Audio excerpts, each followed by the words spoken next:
lorsque nous étions réunis pour affaires sous les pins là-haut, si vous voyez ce que je veux dire. Bon, donc ça a pris un peu de retard. Voilà. Première chose, information du jour, grâce à vous, nous avons pulvérisé le record d'affluence des rencontres astrostales depuis 10 ans, puisqu'à ce jour, nous avons 255 participants sur tous ces jours. Et c'est pas terminé, puisqu'on est un peu plus que la mi-séjour et que la nouvelle lune a lieu demain, donc on peut encore se prendre 10, 15 personnes à l'improviste par jour, ce qui est un peu le tarif depuis 2-3 jours, si bien qu'à nuit, c'est un peu du mal à retrouver ces petits pour essayer de placer tout le monde. Enfin bon, elle y arrive pour l'instant et c'est pas bien. Alors c'était quand même très tentant de parler au cours de ces rencontres du météore de Tcheliabinsk, d'autant plus que le même jour où ce météore complètement inattendu s'est écrasé à 70 km de cette ville sibérienne, est apparu dans le ciel un astéroïde qui a été identifié, on savait qu'il s'est passé. Il a choisi donc le soir de la chute de la météorite de Tcheliabinsk pour traverser le ciel. Et évidemment, quand j'ai su que parmi nous, l'un d'entre nous avait réussi à faire de belles images de cet événement, donc qui est quand même assez rare, parce que des météorites un peu spectaculaires ou des astéroïdes de petit diamètre passant approximativement des il n'y en a quand même pas tous les jours. Et donc, évidemment, la condition, c'est d'avoir le matériel qui va bien pour pouvoir faire les images, et aussi et surtout les conditions météo pour pouvoir le faire, parce que ça se demande pas. Alors naturellement, les médias, si vous avez le souvenir de je crois que c'était le 15 février 2012, si vous avez le souvenir donc de ce qui s'est dit sur les médias, oulala, attention, c'est l'alerte de la guerre des étoiles qui est en train de se produire, puisque la guerre des étoiles est déclarée, puisque d'un côté on bombarde de gros cailloux, et de l'autre côté un énorme caillou va venir narguer les astronomes dans la nuit qui va suivre.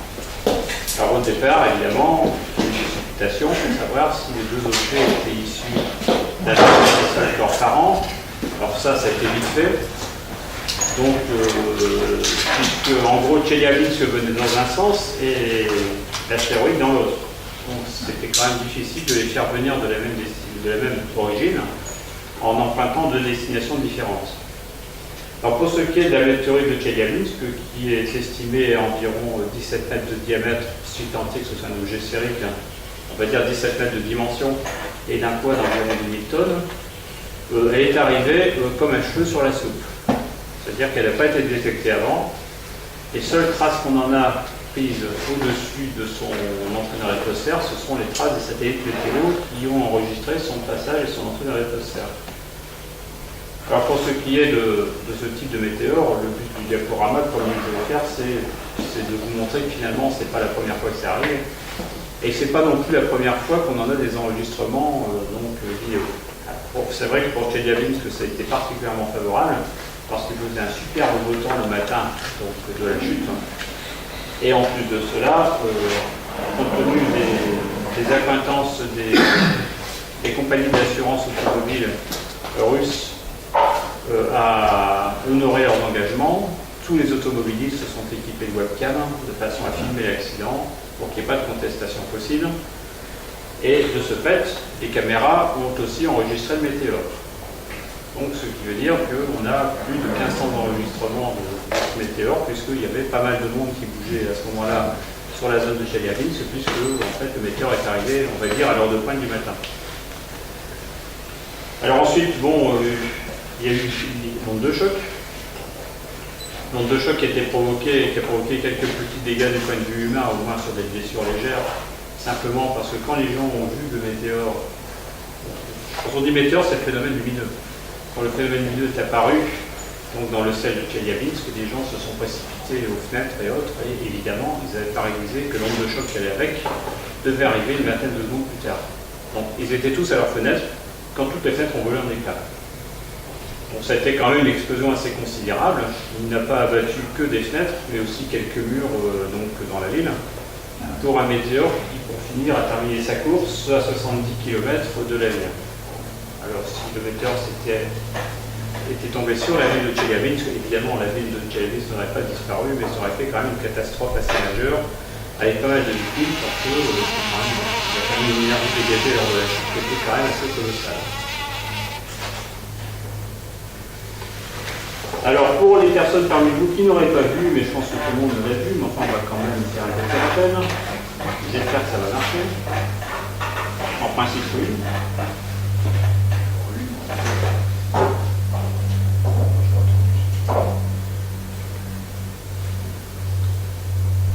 Voilà. Donc une averse de météorites au-dessus de la Russie. Je vais rattraper l'écran, éventuellement je repasserai une deuxième fois. Ah, c'est ça. Alors ça c'est celle qui a été le plus diffusée parce que vraiment prise dans l'axe. Donc à partir d'une autoroute qui contournait la ville. C'est un montage de plusieurs séquences prises par plusieurs automobilistes différents. Et alors le grand bonheur c'est qu'évidemment toutes les caméras n'étaient pas au même endroit. Et que donc à partir de l'analyse des images de toutes les caméras, on a pu retracer assez précisément la trajectoire de la Terre. Pour s'apercevoir qu'il s'agissait en fait d'un objet qui était initialement pour de la ceinture Apollo des astéroïdes. Ah, elle a explosé en plein ciel, Philippe? Ah, elle a explosé en plein ciel, oui. C'est bien pour ça que la masse principale, on sait qu'elle est tombée dans un lac, et elle n'est pas tombée d'un seul morceau. Et ce qui a fait l'onde de choc, c'est essentiellement l'explosion, enfin la fragmentation en altitude donc de l'objet, plus que en fait ça traçait le même, évidemment.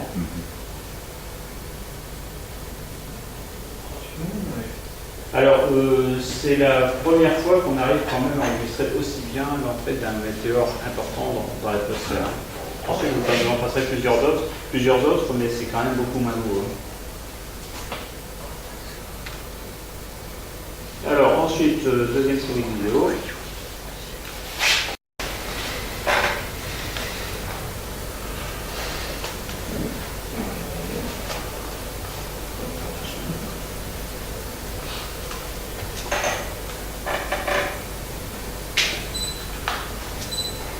Qui est à peu près la même chose, parce que bon, de toute façon, même si les gens n'étaient pas tout à fait les mêmes, les gens qui circulaient, qui étaient juste en face, ils ont vu en gros la même chose. Ça a dû avoir peur du volant. Ah bah c'est sûr que ça fait drôle. Hein. C'était vachement brillant quand même. C'était très brillant, puisque au moment de la fragmentation, on a estimé que l'éclat du météore était égal à celui du Soleil. Alors, on voit d'ailleurs sur la traînée les traces de la fragmentation. Bon, il y a quelques ratés sur la piste de vue. On comprend qu'il s'était c'est ce qui a généré les deux traînées, oui, les deux traînées parallèles, c'est parce que c'était juste après la fragmentation. Donc les deux objets se sont fragmentés, enfin ça s'est fragmenté, il y a eu deux objets, et ils ont suivi la même trajectoire.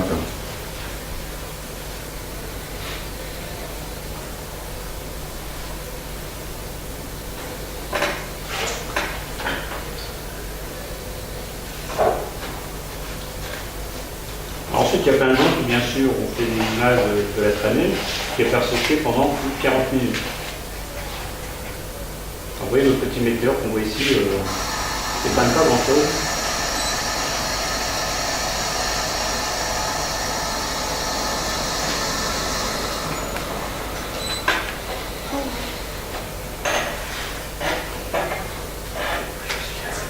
Enfin, c'est vrai que pour Chi n'est pas au courant de ce genre de phénomène, ça surprend de voir ça par entière.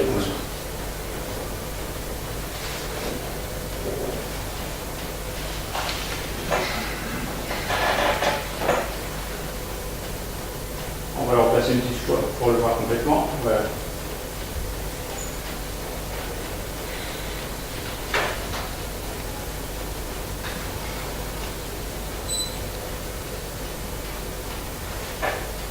Alors les vidéos, bon, elles sont en ligne, hein. Il faut les aspirer assez facilement. Il faisait apparemment assez froid ce matin-là.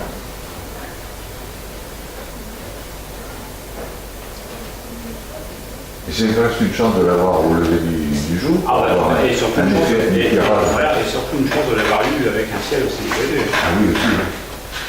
Parce que si le ciel n'est pas dégagé, il faut savoir qu'à la hauteur du survol de Tcheliabinsk, on était déjà encore à 25-30 km d'altitude.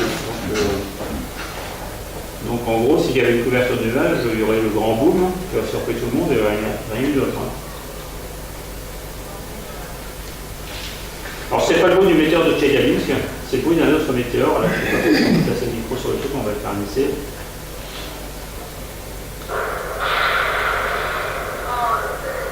Ça, c'était Wellington. Alors, je ne sais pas si le micro fonctionne, si on peut le faire fonctionner. D'abord. Je ne sais pas, vous m'entendez là? Oui. Donc c'est beau, c'est beau d'une explosion. Sauf que le bruit, bien sûr, est décalé par rapport au phénomène de la distance entre le mouvement de la fragmentation et le mouvement de la transmission des sons. Avec la lumière, vous arrivez à 300 000 km par seconde, le son c'est à 340 mètres par seconde. Donc le son prend beaucoup plus de temps à arriver. Mais bon, météore qui ne se fragmente pas, ne fait pas de bruit quand il rentre. Il faut une fragmentation pour avoir un bruit. Oui. Ouais. Alors évidemment, quand ça arrive au sol, ça fait du bruit. Oui. C'est un bruit qui est quand même beaucoup plus sourd. Là, ce qui fait que ça s'entend très très bien, c'est que c'est diffusé dans l'air et que l'air transmet très bien les sons.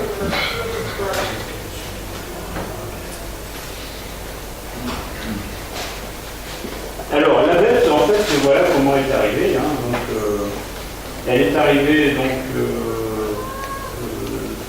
à l'endroit donné d'une façon tout à fait improviste.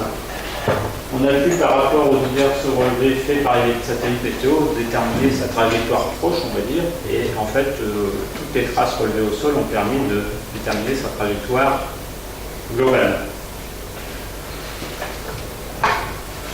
Alors, on a des satellites météo qui prennent des images automatiquement tous les quarts d'heure, qui, par chance, sont tombés sur la chose, sous forme d'un espèce de panache de fumée, d'ailleurs celui qu'on a vu au sol, qui était enregistré par les satellites, c'est vous dire qu'il était quand même assez important pour pouvoir sortir sur les signaux des prises de vue de satellites, qui sont quand même les satellites géostationnaires le plus souvent. Donc, ça, c'était pris à 36 000 km de distance.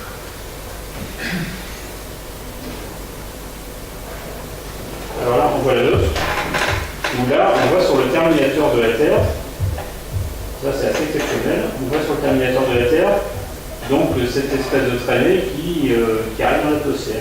C'est le petit nuage qu'on voit en haut, donc le nuage, on va dire assez foncé, puisque l'image était mise en négatif, et l'image, c'est la même image en bas qui est en positif. C'est aussi la première fois qu'on enregistre sur des images de satellites vidéo, évidemment, la rentrée d'un météore de cette importance dans l'atmosphère. Alors voilà ce que ça donne. Et ici, donc, sur la prise de vue satellite qui montre la zone de Chelyabinsk où le soleil venait juste de se lever, on a la petite traînée qui fait un peu queue de comète. Et d'ailleurs, on a même l'impression que la traînée s'arrête sur Chelyabinsk, en fait, pas tout à fait. En fait, elle va plus loin. Et le plus loin était encore dans l'aurore, et donc n'a pas pu être visualisé par les images satellites.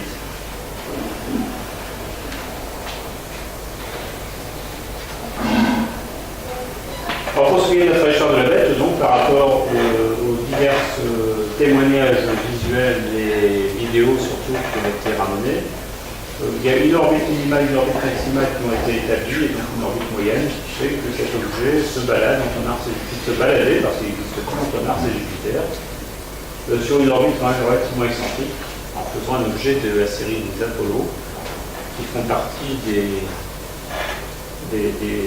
astéroïdes qui peuvent éventuellement croiser l'orbite terrestre. Et là, le fait est qu'il a très bien croisé l'orbite terrestre, puisque sur ce coup-là, il s'est pas raté.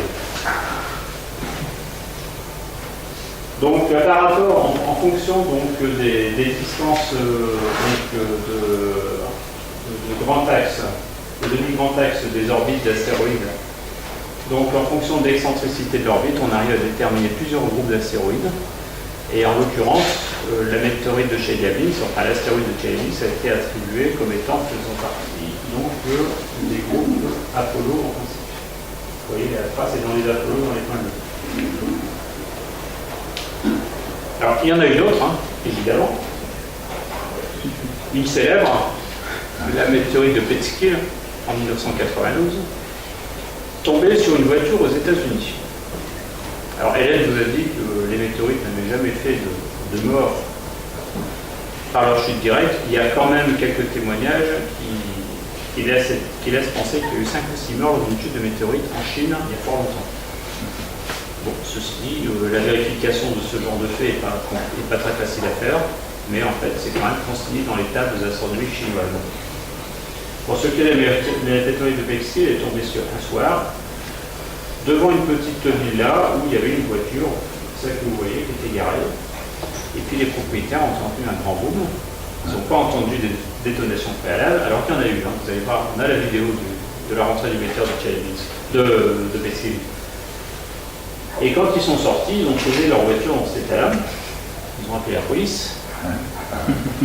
Alors la police avait dû être alertée déjà par un phénomène qui était un petit peu bizarre, parce que sur le constat, donc par rapport aux dégradations occasionnées, la police de Pesquil a marqué dégradation volontaire d'une automobile par un objet d'origine extraterrestre. C'est tellement hallucinant que la voiture est restée en place, forcément, il fallait faire passer les experts et autres. Elle est restée en place à peu près une semaine. Et ça n'est que quand la bagnole a été déplacée qu'ils se sont aperçus qu'il y avait en dessous un cratère de 40 cm de profondeur, au fond duquel il y avait 12 kg de météorite. Fort heureusement, elle est tombée sur le territoire des propriétaires de la maison. La voiture était sur une allée, elle était rentrée comme ça, donc c'était dans le jardin. Donc ils ont récupéré la pleine propriété de la météorite. Inutile de vous dire que la météorite s'est vendue à prix d'or, et la voiture aussi. Alors qu'à l'époque, ça ressemblait déjà à quelque chose d'un peu vieillot pour les États-Unis. Et donc cette bagnole, elle a fait le tour de tous les muséums d'histoire naturelle du monde. Et pour finir, elle est achevée, je crois, au Muséum d'histoire naturelle de Washington. Et c'est ce muséum qui en a fait l'achat pour une somme bien rondelette, qui a permis aux propriétaires, donc, non seulement d'être remboursés par l'assurance des dégâts causés par la météorite, non plus que cela, de pouvoir s'offrir une superbe voiture, neuve, et voire même plusieurs. Alors, donc, on trouve deux vidéos de cette chute de 1992. Sacré Lafayette, il est partout. Hein. Ah bah, elle est partout.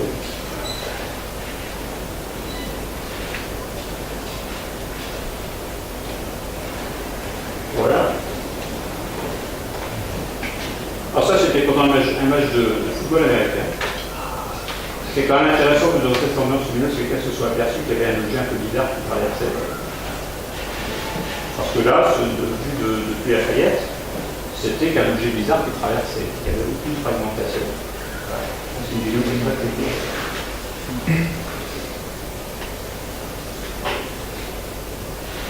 Et depuis Halifax,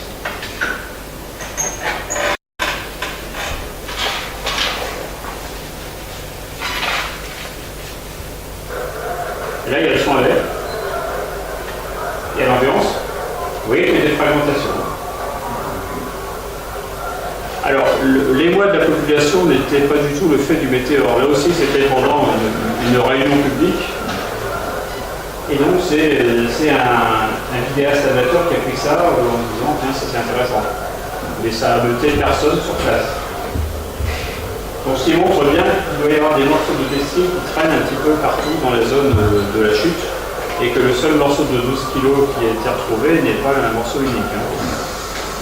Alors, c'était une mondée tout à fait banale. Dans des pièges à Madame Hélène. On va imaginer que ce soit une crite ou une oarbite.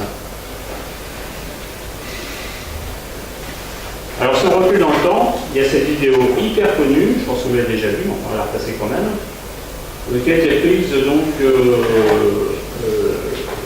au bord d'un lac, dans une zone plus ou moins touristique, où à l'époque on photographiait, on filmait en argentique, donc c'est un film argentique, c'était encore plus rare à l'époque que depuis qu'on a des téléphones portables et autres accessoires de ce style.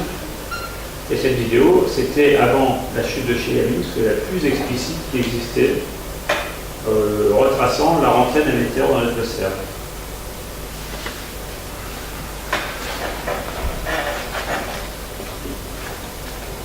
Alors, elle est en silencieux, ou de toute façon, on va se mettre en grand écran. Alors, vous reconnaissez tous les artefacts propres à l'imagerie argentique, mais il a pu être suivi quand même pendant un paquet de secondes. Hein. Alors, celui-là, apparemment, il a rasé l'atmosphère terrestre, il a rasé le sol et il est reparti. Il n'est pas tombé.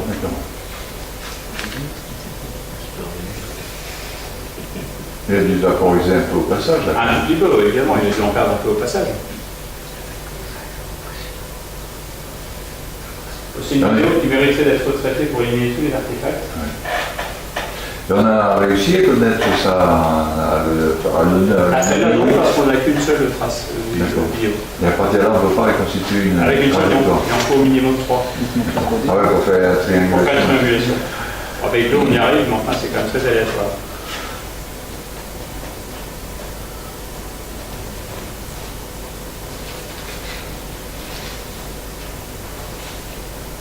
Alors on peut même tenter d'en faire une avec une seule observation, mais là c'est encore plus aléatoire.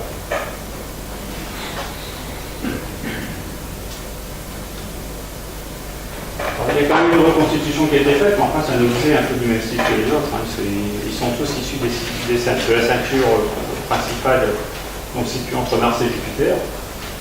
Donc c'est des objets qui sont finalement des proches voisins dans le système solaire. Ce qu'on voit, c'est la trace empruntée par les météores quand même. On voit que ça a remonté les États-Unis du sud vers le nord.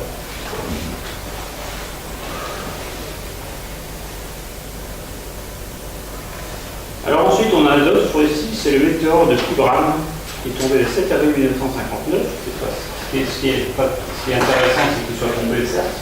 On n'a pas vraiment de vidéo de la chose, on n'a qu'une seule photo. Et 4 morceaux qui ont été retrouvés en 1959, qui ont tous reçu des noms, parce que les savants partout dans le monde savent admirablement donner des noms.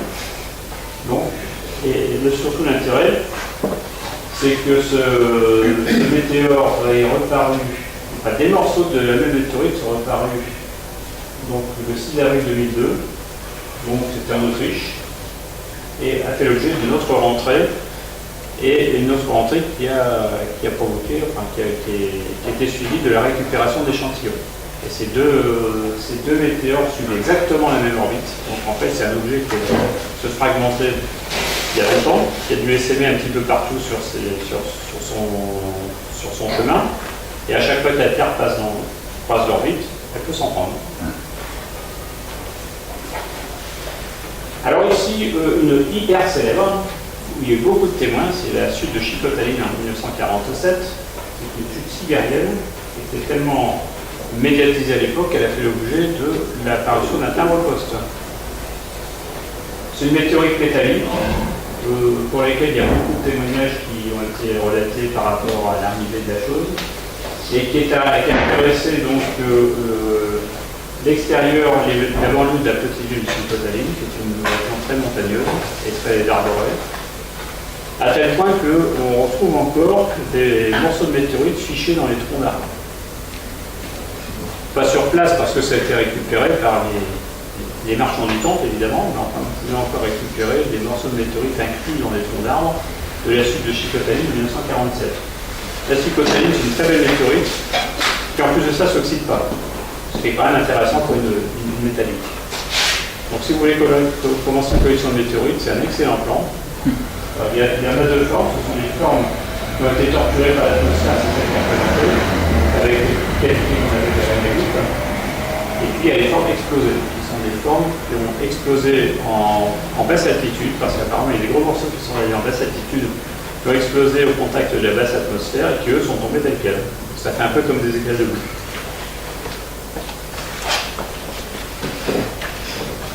Alors on a le récit précis de la chose, hein. Donc à 10h38 dans la région de Sibérie-Orientale, des milliers de personnes furent des témoins de puits de fer. Et les mêmes puits de fer, c'est un peu les mêmes témoignages qu'on verra tout à l'heure par rapport à la chute de l'Aigle en 1803. Un météore apparu dans le ciel, la très nébuleuse parfois plus brillante que le soleil, fut suivie de plusieurs explosions entendues à plus de 200 km. Quelques secondes plus tard, des milliers de fragments s'écrasèrent dans la région boisée des monts de Chicotaline. Alors, c'est à dire, c'est pas la chose, à 335 km au nord de Vladivostok, sur une aire de 50 km. Une traînée brune resta visible durant plusieurs heures dans le ciel après la chute. Et on récupéra dès le lendemain près de 20 tonnes de fragments. L'un d'eux avait creusé un cratère de 26 mètres de diamètre et le morceau pesait 2700 kg. Il est conservé au musée de Moscou. Alors là, il y a des témoignages de paysans du coin, parce qu'on en avait beaucoup. Donc, ça confirme. À l'époque, il y avait l'histoire de la guerre froide, évidemment. Alors, toute explosion au ciel était forcément un fait des Américains quand on était en Russie ou en URSS.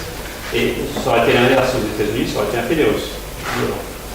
Donc là, il replace le contexte de la chute dans le contexte historique de l'époque. Alors, le mystère de la chute de Tunguska en 1908, ça, je pense que tout le monde connaît le mystère de la chute de Tunguska.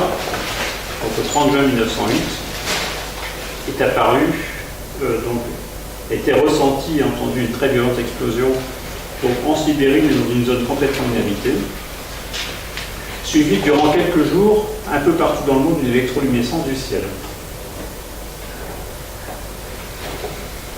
Alors, 7 h du matin, un voilier estimé à 100 kilotonnes, il a à peu près 50 mètres de diamètre, qui explose à 8 km d'altitude.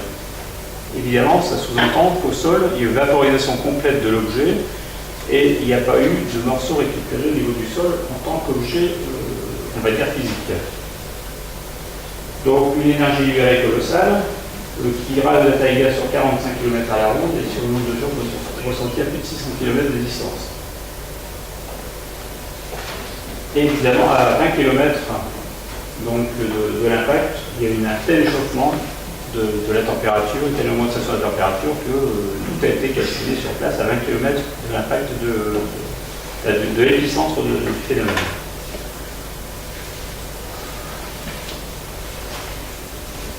Alors donc, on a quelques témoignages quand même d'autochtones qui vivaient à proximité, décrivant le phénomène lumineux qui accompagnait la chute de Tunguska, et surtout l'onde de choc du séisme qu'elle a provoqué, non pas en touchant le sol, mais à cause de l'onde de choc.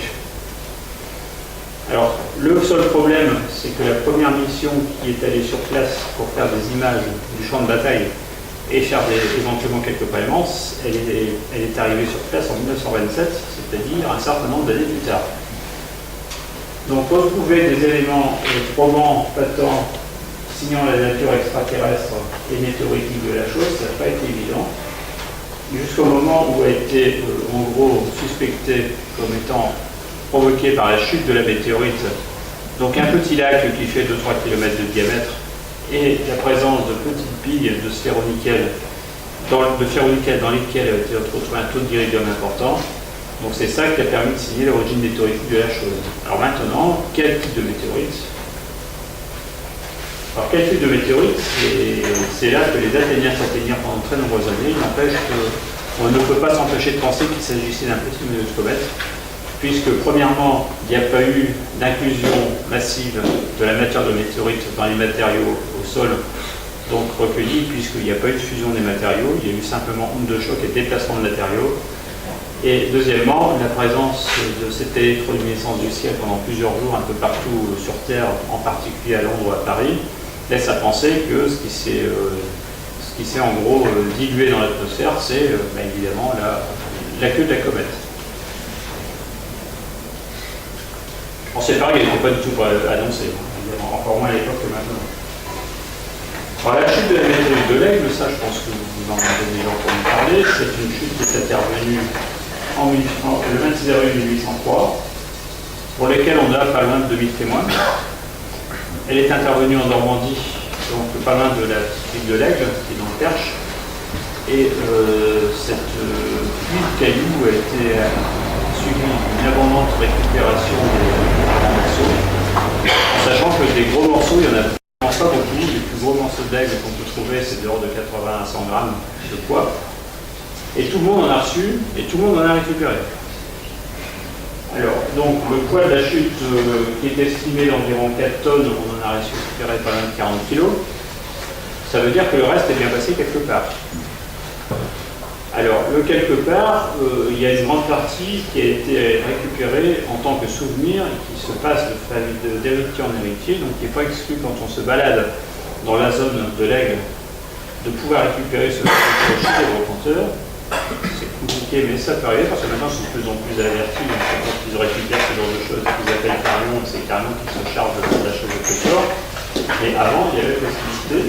Donc, deuxième possibilité, on peut se douter qu'à l'époque, les 36 tonnes restantes ont dû servir à quelque chose. Et donc quand on faut se balader dans la zone de la chute, dans les cimetières ou dans les campagnes en piste de chemins vicinaux un peu vieux, On peut récupérer des petits morceaux de quelques grammes, en sachant que c'était une chondrite tout à fait banale, que ces chondrites sont très fragiles et résistent mal à l'érosion. Et donc, on ne peut récupérer maintenant que des petits morceaux. Reste dans l'un des murs entourant un des cimetières d'un vieil Débourg qui était conseillé par la zone, la présence dans ce mur-là construit au début du 19e d'une magnifique pierre complètement différente des autres, et on se demande s'il ne s'agit pas d'un morceau de météorite. Je suis là, pour être démonté, il faut se mettre de bonheur aussi. C'est quand même la météorite pour laquelle a été reconnue l'origine extraterrestre de ce genre de phénomène. Pourtant, il y en avait eu plein d'autres avant qui avaient été observés soit par des gens, soit par des scientifiques. Il y avait eu la mission de Pallas, donc considérée à la fin du XVIIIe siècle, qui a ramené une pierre très bizarre, qui a donné son nom. Qui a donné le nom de Pallas à ce type d'objet. Les palasites sont simplement dénommés comme ça parce qu'elles ont été découvertes par M. Pallas. Mais à l'époque, on ne suspectait pas d'origine extraterrestre à la chose. On pensait que c'était des pierres volcaniques plus ou moins différenciées qui étaient éjectées par les volcans et qui retombaient à distance n'importe où. Jamais personne n'a peur que ces morceaux soient nocifs. Alors si, il y a eu la chasse à l'homme pour ça. Pas tellement au 19e où on n'avait même pas la notion de la contagion. On savait qu'il y avait des maladies contagieuses, on se méfiait de la peste, on se méfiait de maladies de ce type-là. Mais jamais on n'aurait pensé qu'une météorite pouvait amener ce genre de choses, simplement parce que quand les gens les récupéraient, elles étaient brûlantes. Or, dans la pensée populaire, et à juste titre, la meilleure façon d'éviter les infections, c'était de cuire. Donc c'est pour ça qu'il n'y a pas eu beaucoup de méfiance. Cela dit, il y a eu méfiance ensuite.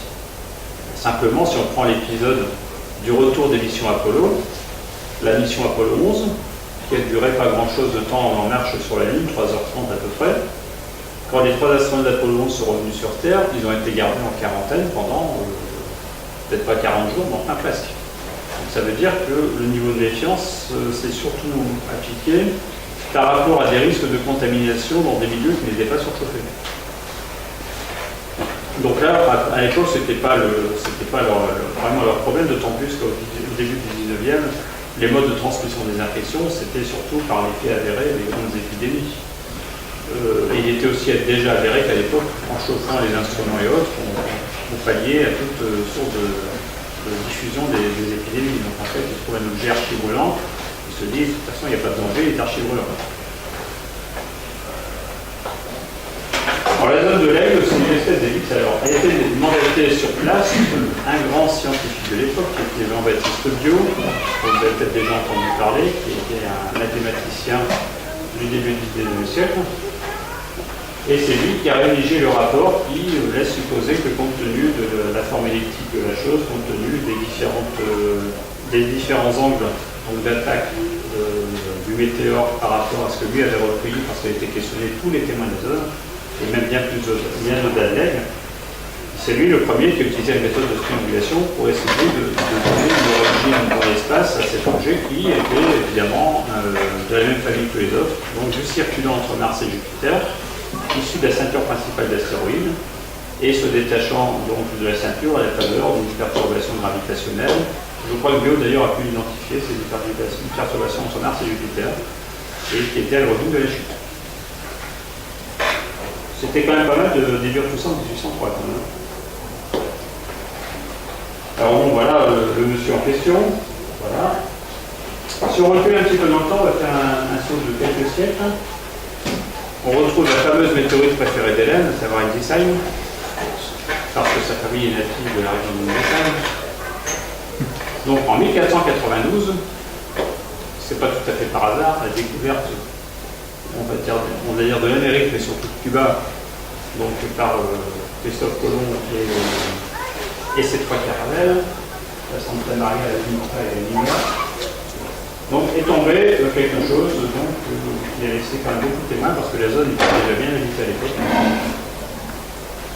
Et en fait, cette pierre donc, a été localisée, retrouvée rapidement et ramenée comme objet sacré dans l'église du village. dans les de Guyane, et il est resté pendant un certain temps. Alors, voilà une représentation de la chute issue des documents de Sébastien Grant dont on a déjà parlé. Alors, on les trouve, on va dire, assez facilement chez des revendeurs d'illustrations anciennes, parce que ça a été très largement diffusé. Et ce qu'on trouve aussi encore plus facilement, c'est la représentation qu'a fait Albert Dürer dans les chroniques de Nuremberg. Parce qu'il traîne des quantités d'exemplaires des chroniques de Nuremberg qui sont en mauvais état.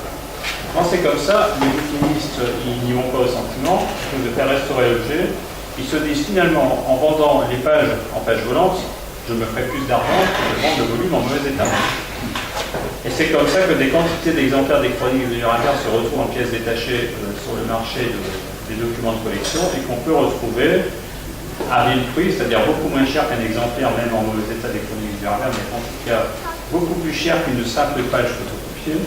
On retrouve des pages correspondant à la chute en question, et ce sont des pages originales, c'est-à-dire que sur le marché du document, vous trouvez ça pour entre 30 et 40 euros, 30 et 50 euros. Vous pouvez avoir un exemplaire original de la représentation de la chute de la météorite d'Ensisheim paru dans les chroniques de Nuremberg d'après le dessin de Dürer. À ce tarif-là, c'est dommage d'acheter une photocopie. Et ça a été réalisé, donc, par rapport à Sébastien Grant, la chronique de la région à l'époque, en Suisse, et il a publié ça en gros 2 semaines après la chute. On voit très bien la pierre qui est en train de traverser les nuages derrière au sol. Il a supposé que le jour de la chute n'était pas si beau que ça. Alors c'est aussi, la chute d'Ensisheim, c'est aussi quelque chose qui a participé à l'histoire. Parce que le 26 novembre 1492, l'empereur Maximilien de Habsbourg arrive à Ensisheim, donc alerté par la chute de la météorite, en 2 morceaux de la pierre qui se suspend au cœur de l'île. Alors c'est ainsi qu'involontairement, une météorite entre dans l'histoire d'un imbroglio politico-matrimonial avec le participant Maximilien, le futur empereur d'Autriche, sa fille Marguerite, qui était l'ex-fiancée du roi Charles VIII, roi de France, et la jeune duchesse Anne de Bretagne, épouse obligée de Charles et ex-épouse par procuration de Maximilien. C'est compliqué cette affaire. Donc l'affaire s'est réglée par une guerre que la France a perdue à la bataille de Dournon, c'est en 1493, et tout ça, ça amenait le traité de Senlis, où on a réglé les affaires matrimoniales des uns et des autres, et Maximilien a récupéré sa fille, et la région de l'Artois, de la Franche-Comté et du Charolais. C'est pour ça qu'en Artois et dans les Pays-Bas, ensuite on a récupéré au XVIe siècle l'empereur Maximilien d'Autriche.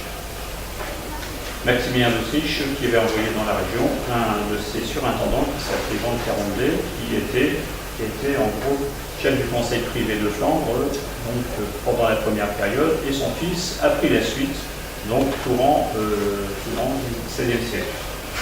Tout ceci à cause de la chute de la météorite d'Ensisheim. Extraordinaire.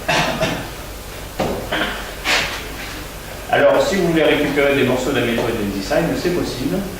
Il y en a de moins en moins sur le marché parce qu'il y a eu une grosse purge il y a quelques années où en fait les héritiers de la famille Goethe ont retrouvé des petits cailloux dans la collection familiale, se sont dit qu'est-ce que c'est ces trucs, ils se sont renseignés, ils se sont dit mais finalement ça peut vendre autrement qu'au prix du caillou, et ils ont liquidé le stock. Et donc Carlu en a récupéré une partie et d'autres, et donc Goethe qui était non seulement un poète mais aussi un grand passionné de minéralogie, a été l'un de ceux qui a eu le privilège de pouvoir récupérer des morceaux de la météorite pour en faire des lames qui à l'époque n'étaient pas minces, mais en étaient ailleurs. Et donc a fait des études en macroscopie, puisque c'était pas en microscopie à l'époque. Et donc il a gardé dans ses collections ces lamelles de la météorite d'Ensisheim qu'on a été les premiers à récupérer dans les années 90, quand ici est sorti du trésor familial. Alors donc la météorite a quand même eu quelques avatars.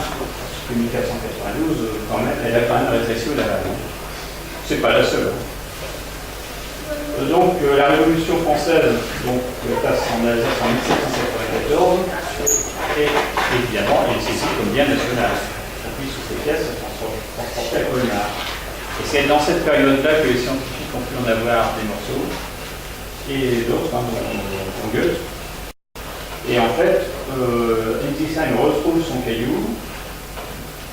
qui d'un poids initial de 85 kg, on en faisait plus de 55, juste après la Révolution. Et donc le caillou est replacé dans l'église, là où il était depuis plusieurs siècles avant. Manque de chance, en 1854, il bouge l'église, s'écoule. Bien sûr, sur la météorite. Et puis ensuite, donc, elle a été déplacée le temps que les travaux se fassent, cette église sera construite.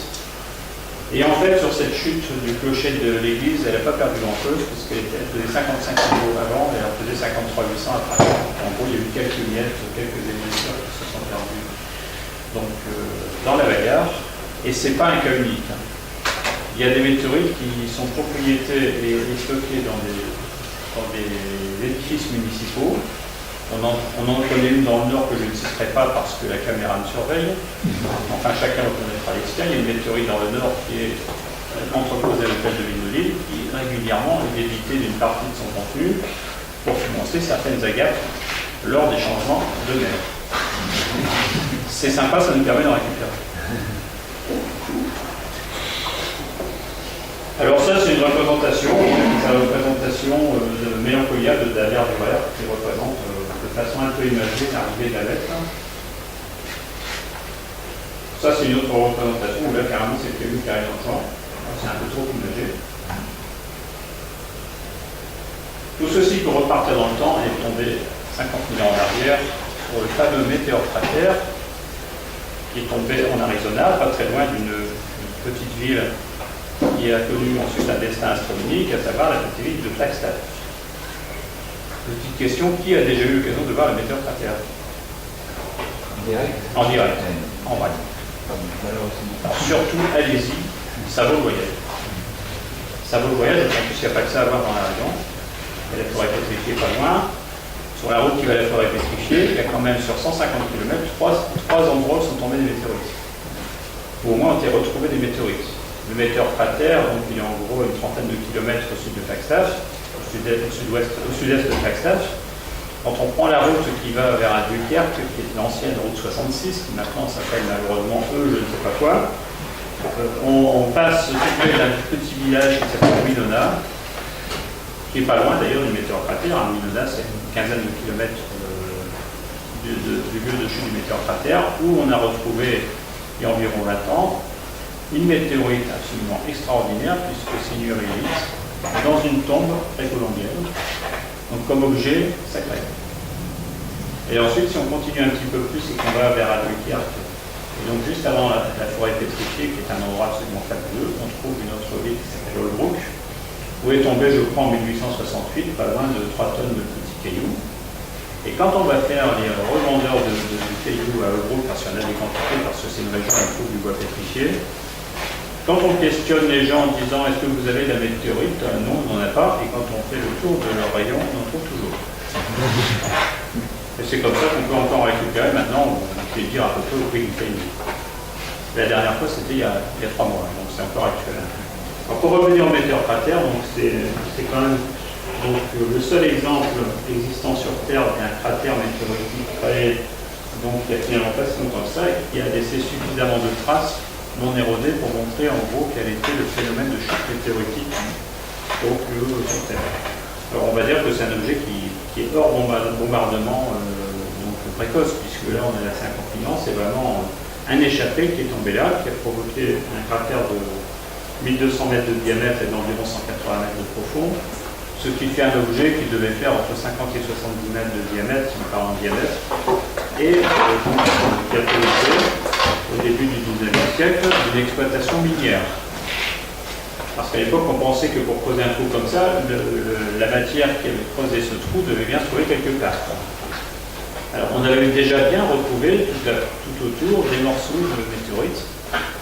Et c'est pour ça que la météorite du météore cratère s'appelle la météorite de Canyon Diablo, parce qu'à côté du météore cratère, à environ 2 km, passe un canyon qui est le Canyon Diablo, c'est comme ça qu'il s'appelle, et c'est à cet endroit-là qu'on a retrouvé un maximum de météorites. Et du cratère lui-même, la concession qui était donnée par l'État américain au privé qui s'appelait Barringer, donc à la fin du 19e siècle, au début du 20e, la concession Barringer n'a jamais rien trouvé en dessous du centre du cratère. Il n'a pas fait fortune avec ça. Et il n'a pas fait fortune avec ça. Il n'empêche que quand même, ce sont les descendants de Baringer qui sont toujours propriétaires de la concession. Ça veut dire que si vous allez sur le météore cratère, on trouve des petites météorites de quelques grammes ou dizaines de grammes, ou voire même 50 ou 100 grammes sur les pentes du cratère.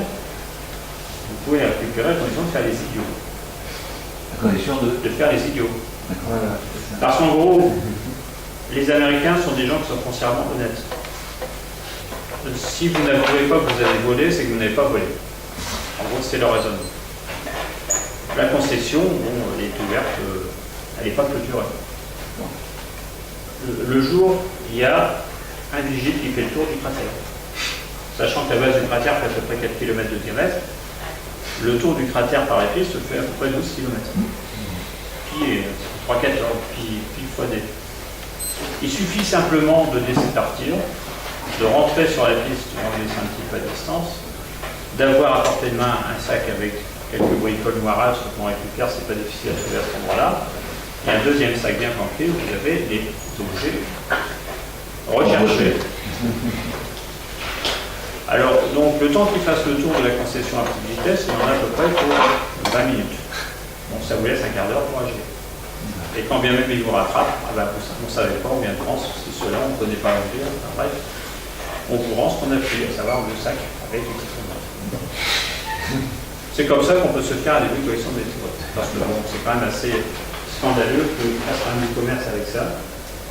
À la limite, on peut faire le faire à leur place, parce qu'on dit que ça nous sert au moins à faire des échanges pour monter des collections. Si vous allez au Visitor Center du météore cratère, naturellement, vous trouverez les mêmes météorites qui vous seront vendues à prix d'or. Parce que la météorite de Canyon Diablo, elle a été largement récupérée, on va dire, dans les années 1900-1950, largement mise sur le marché, et maintenant trouver un morceau de Canyon Diablo de plus de 50 grammes, c'est quand même très compliqué et ça vaut très cher. On en trouve encore chez les rechercheurs de bois pétrifié du côté de Lebourg. Moi j'en ai trouvé une là, qui pèse 250 grammes, et là-bas on peut marchander sans problème, surtout si on parle espagnol. Ils adorent les Espagnols. Alors ensuite, si on retarde encore, on retourne encore plus dans le temps parce que c'est pas la peine, alors c'est pas possible de tout effacer. Alors petit détail quand même, il y a des éléments historiques qui laissent à penser qu'il y avait déjà une population humaine il y a 50 000 ans dans la région du météore cratère. Et il y a des pétroglyphes qui ont été identifiés comme étant des représentations, sinon de la chute du météore qui a provoqué le météore cratère, du moins des dégâts qui ont été provoqués dans la région. Évidemment, là, le nombre de chocs, elle a quand même été importante. Ceci dit, elle n'a pas fait disparaître les traces de civilisation humaine, puisqu'il y a un continuum des représentations des traces de la civilisation humaine dans cette région-là qui a persisté après, un peu plus au nord. On en trouve du côté du Hambé-2. Alors, Chicxulub, donc là, on joue un peu plus dans la cour des Grands. Donc, c'est un astéroïde d'environ 1 km de diamètre qui a provoqué donc un cratère dont la trace a été retrouvée sous la mer d'environ 70 km de diamètre. Et on pense que ce qui aurait provoqué ce cratère, c'est un morceau de l'astéroïde numéro 298, puisque en retraçant la trajectoire de l'objet en fonction de la modification des structures qui ont été opérées au niveau du sol, qui sont maintenant bien connues puisqu'il y a eu des forages à profondeur qui ont permis d'identifier beaucoup de choses, on considère que c'est ensuite cet astéroïde qui est tombé donc il y a 65 millions d'années. Alors quand on dit que c'est à l'origine de l'extinction des dinosaures, oui et non. Oui, parce qu'il fallait un élément déclenchant et que si il y avait eu cet élément déclenchant, il n'y aurait pas eu de disparition des dinosaures. Non, parce que, les dinosaures ont parfaitement le droit, comme toute espèce, de disparaître sur une épidémie d'un virus qui a muté, et ça ne pourra jamais en faire preuve. Et deux, parce que la chute du météore cratère a provoqué surtout un gros traumatisme au niveau de la stabilité des plaques tectoniques donc de la région et même en gros de la Terre entière. Et donc c'est pas tellement la chute de la météorite qui a fait disparaître les dinosaures, parce que si on calcule le volume de poussière éjectée sur l'ensemble, sur le volume donc, du cratère, et qu'on dilue ça dans l'atmosphère, ça reste quand même quelque chose qui reste en incapacité de pouvoir provoquer une extinction des espèces par défaut d'illumination. Par contre, la déstabilisation des plaques tectoniques a quand même été avérée. Il y a eu, on va dire, un orage d'éruptions volcaniques qui a suivi dans les années les suites de la chute. Et c'est cet orage-là qui a envoyé dans l'atmosphère bien plus de poussière que n'a envoyé la chute de l'astéroïde lui-même. Donc en gros, c'est les deux phénomènes combinés qui pourraient expliquer la disparition de ces bras de tête.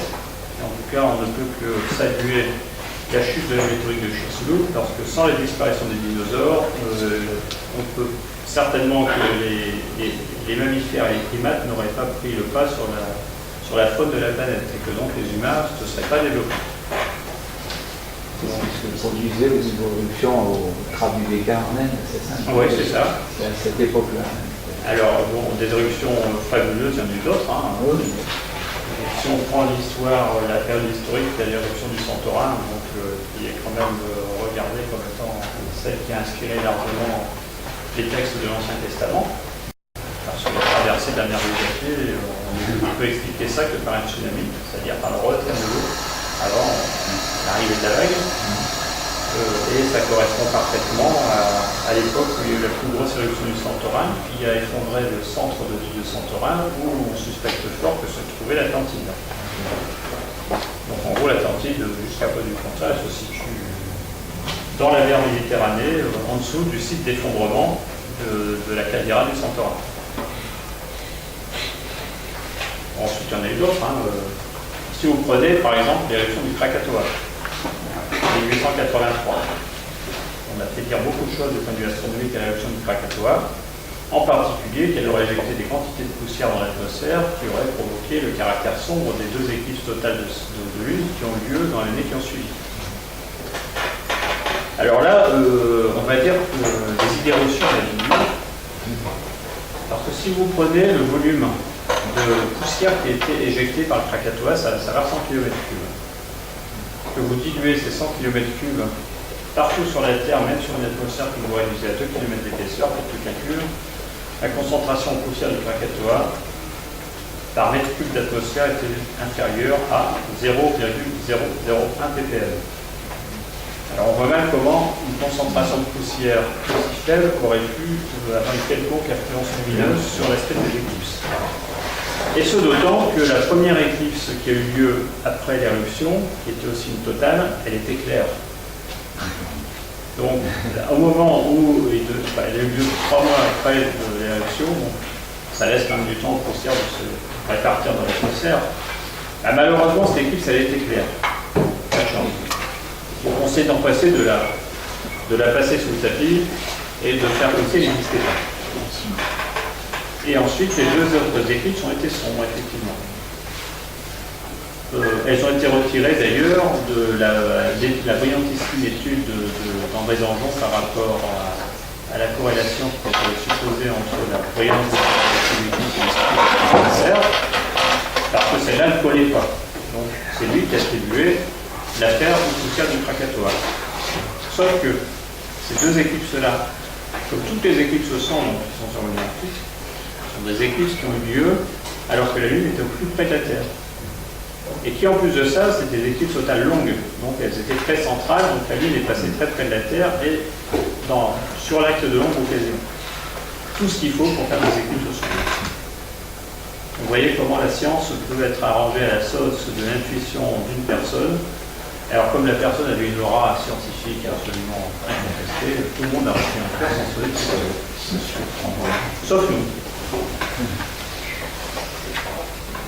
Alors, une merveille, si vous avez l'occasion d'aller en Afrique du Sud, à 150 km au sud de Johannesburg, se trouve probablement le cirque le plus unique au monde qui existe, puisque c'est un cirque qui a été créé par la chute d'un méga gros astéroïde de 10 km de diamètre environ, et ce, il y a 2 milliards d'années.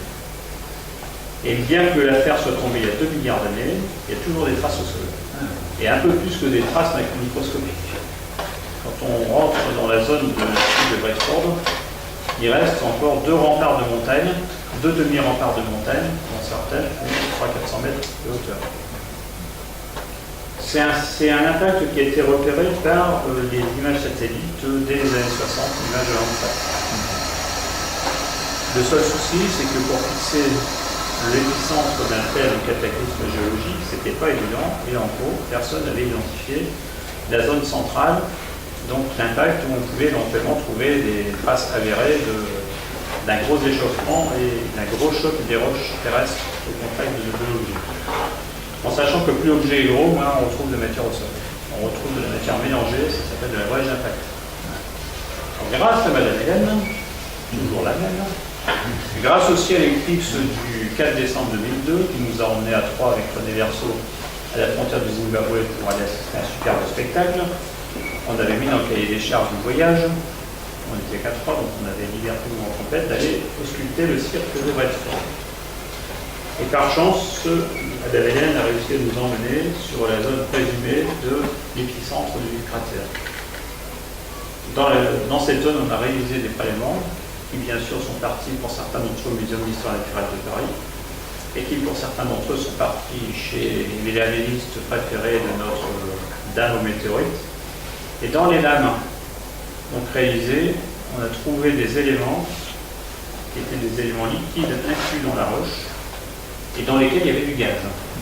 Ça veut dire que quand on secouait la lame, il faut regarder ça au microscope, même à la vidéo, on voyait l'agitation du gaz emprisonné depuis 3 milliards d'années. Donc c'était du gaz qui était un condensé de l'atmosphère terrestre de l'époque avec le dégazement dû à l'échauffement des roches lors du cataclysme. Donc ça, on a quand même été très heureux de voir ça. Et sur la zone de l'impact, on avait des veines de roches vitrifiées. C'était comme du verre. Impossible à reconnaître au burin. Là, ces morceaux-là, on a pu en récupérer des tout petits fragments. C'était de la roche complètement vitrifiée, c'était comme une espèce de silex, mais beaucoup plus dur que du silex, et qui était en fait des veines de roche fondue, puisque quand la météorite a impacté le sol, il y a eu un tel échauffement que la roche s'est transformée en liquide, et il y a des écoulements de roche, qui maintenant, bien sûr, sont vitrifiés, qui correspondent donc à l'impact de cette météorite, et ça, c'est assez unique au monde. Alors le météore de Bradford, ça a provoqué 2 arènes qui sont visibles du côté nord, qu'on ne voit plus du côté sud. Alors on a supposé au départ que, en fait, au lieu d'arriver comme ça, il était arrivé comme ça. Et ça, on n'en a pas la preuve, parce que maintenant on sait que l'affaire arrive comme ça ou que l'affaire arrive comme ça. C'est le nombre de chocs qui modèlent le sol et pas tellement le sens et ni l'ordre d'arrivée, ni l'orientation d'arrivée du météore. On ne sait pas pourquoi la partie sud a disparu, alors peut-être que les vents dominants depuis 4 milliards d'années, 3 milliards d'années sont toujours vers le sud à cet endroit-là, qu'il y a une érosion plus importante, on n'en sait strictement pas. Toujours est-il que c'est certainement le cirque le plus ancien dont il reste des traces de vie. Vous savez qu'en France, on a aussi un cratère météoritique important qui se situe pas très loin de Limoges, à 40 km de Limoges, qui est le cirque de Rochechouart. Alors, ce qui est absolument extraordinaire, c'est que le village de Rochechouart s'appelle Rochechouart, un endroit où est tombé un astéroïde d'environ 3 km de diamètre. Mais bien avant que l'humanité existe, puisque c'était il y a environ 220 millions d'années. Et à Rochechouart même, il ne reste aucune trace sur le relief de la chute de cet état-là. Les seules choses qui restent, c'est les témoignages donc, de la transformation de la roche au sol qu'on voit partout dans le vieux village, puisque le village s'est été construit à cet endroit-là, parce qu'il y avait des carrières qui avaient été repérées depuis l'époque préhistorique, et des caisses, puisque ça ressemblait beaucoup à du basalte alvéolé qu'on trouve dans ces régions volcaniques, et avec la résistance du basalte. Alors ça s'appelait Rochechouart, parce qu'évidemment, comme il y avait des carrières, il y avait des chutes de pierre. Le village a pris le nom de chute de pierre à cause des carrières. Et il s'est trouvé qu'avant qu'il y ait des chutes de pierre des carrières, il y avait une autre chute de pierre bien plus importante, mais évidemment à l'époque on l'ignorait. Et ils ont plein de livres. Ah, tout à fait. Et alors, il y a un géologue amateur, il y a à peu près 3-4 ans, s'est dit, mais c'est quand même bizarre qu'il y ait une telle transformation de roche pour un astéroïde aussi petit, puisqu'à l'époque on pensait que le cratère de Rochechouart faisait 10-15 km de diamètre. Et il s'est amusé à prendre les cartes géologiques de l'IGN. Des cartes très précises. Il y avait un hangar, il a acheté toutes les cartes et il les a mises les unes à côté des autres. Et il s'est aperçu une chose, parce que sur ces cartes-là, on figure les lignes de faille. C'est qu'en fait, tout autour de l'impact de Rochechouart, il y avait tout un réseau de lignes de faille qui correspondait à un cercle d'environ 300 km de diamètre. Et qui donc laissait à penser que, en fait, le phénomène Rochechouart concernait, comme celui de Bradford, non pas une petite zone de 10-15 km de diamètre, mais une zone de l'ordre de 300 km. Et ce qui explique beaucoup mieux l'intensité de la transformation des roches au niveau déficient. Donc ça, c'est quand même fort intéressant. Si vous avez l'occasion d'y aller, il y a un petit musée à Rochechouart qui est très intéressant à visiter. Si vous avez l'occasion d'aller vous balader dans les diverses carrières qui existent encore, elles sont toutes fermées maintenant, vous verrez au moins sur les différents affleurements l'aspect de la roche qui est très caractéristique. Et maintenant, si vous voulez récupérer un petit bout de la roche de Rochechouart, c'est facile, vous allez au pied de l'église, qui est en très mauvais état. À chaque hiver, il y a un petit peu de pierre qui tombe, vous en récupérez, et après c'est tout. Alors par rapport, bon ça je ne sais pas si on a le temps, quelle heure est-il? On va peut-être pas trop retarder, on va passer ton diaporama sur l'astéroïde qui est passé le même jour que la chute de Chelyabinsk. Voilà. Alors donc,